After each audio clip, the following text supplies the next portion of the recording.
Welcome back to V2 Gaming. My name is Volgraza, and today is a Thursday, and that means there has been an update. That's right, version 1.046 has been released with new features. Woohoo! Oh yeah.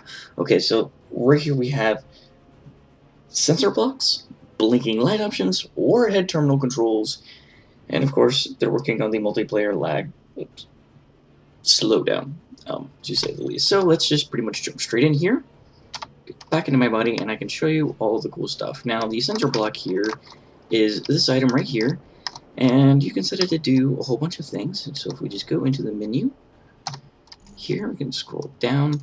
It can detect many things. So players, floating objects, so like loose ore or a tool or some ammunition, that anything that's loose is considered a floating object.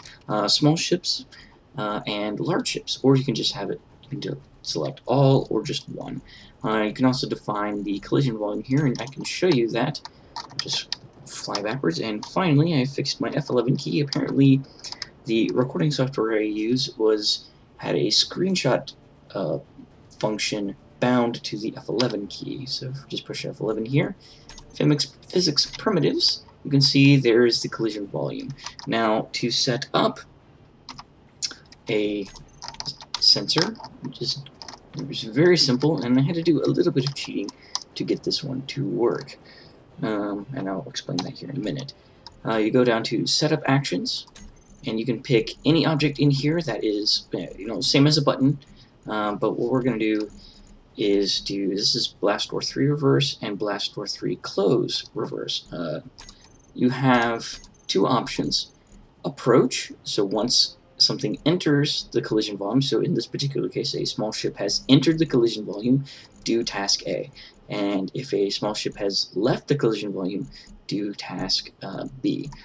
So we can go here to Blast Door 3, and you'll notice I can select reverse, and I can try and drag this down to this other one and say reverse, but it switches locations. You can't do the same control group. This is an action group setup in this particular thing. So what I did was make a secondary action group.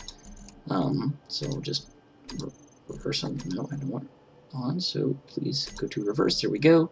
I made a secondary one made out of the same object and just called it something else, and you can select reverse there. There we go. So now that when my ship approaches, it will open, and then when my ship leaves the volume, it will close. So usually that means I'll be nice and inside. This has blinking lights on it. Pretty red and green blinking lights, and they blink at the same intervals here. Okay, there we go. You should see that. And I'll show you how to set that up when we get inside the thing. Alright, I've been to the station plenty of times. This should let me in. It shouldn't be too hard. So, this is a blue ship, MAC. I am requesting docking, please. This is Green Station, Blue Ship MAC, clear to dock in B7. You also have a surprise for you in the surprise hangar. Go downstairs after you dock to find out. Oh boy, a surprise. Wonder what that could be. Oh, I hope it's good. Okay. So just fly up here, and if you heard that little click sound, that means that it's pretty much pushed the little button for me and activated the rotor. So we're just going to fly on inside, and we're going to leave the collision volume. If you heard that click, you can turn the ship around, and you can see that the door is indeed closing. So we're just going to kind of land here. There we go.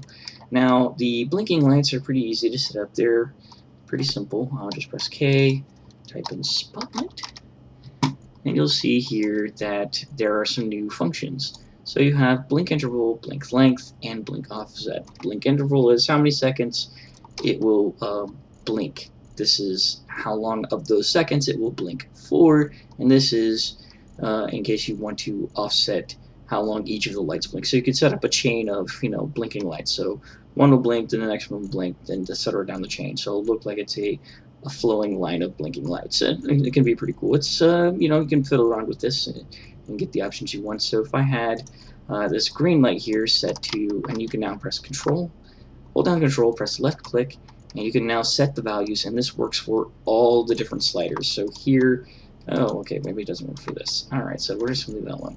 You have to manually slide that one. You know, Keen, could you maybe like right click, you do the little thingy, Control click here, and that would be awesome. So you just go down here and press Control click, and set this to 50%, and now they will alternate. So one will blink, then the other one will blink. Alright, come on. Don't make a layer. There we go. I don't know if y'all can see that or not. Anyway, I'll just jump out here. Blink. There we go. Alright, anyway. As I said, we have a big surprise, so I want to show you something first before that. The Warheads have added new features updated to them as well. So you just set one down, and we can go in here to the thing, and I can show you all the new new features. Press K, okay, and this is Warhead. You can tell it to show on HD on your HUD. I'm sorry. It also has a detonation time, so you can set this to a lot of time, or you know. Oh gosh, I turned it on. I pressed start countdown, so now it's going to count down for quite some time. We're just going to press stop countdown, and then change this back to like 10. Confirm. There we go, 10 seconds. That should be. And you can press turn off the safety and push detonate if you really wanted to. But we're going to leave that on, and we'll leave that there. That's fine. All right. So they said I have a surprise for me down in the surprise wing. I don't know if that means anything good. But you can probably use these for a trap, you know. Hey, you're happy? Have something nice for you. Oh, well, that doesn't sound suspicious at all. All right, so you can also set up doors to activate with players, and oh my, that looks like a big shiny present. Should I go forward? Oh boy. Okay. All right. Oh no. Oh god. Okay. Oh god. Oh, let me out. Oh no. No. Oh no. God. Don't pull up. Oh god. Ah. Well, fortunately, I'm in creative mode, so I didn't die. But that was a pretty brutal trap. Yeah. Well.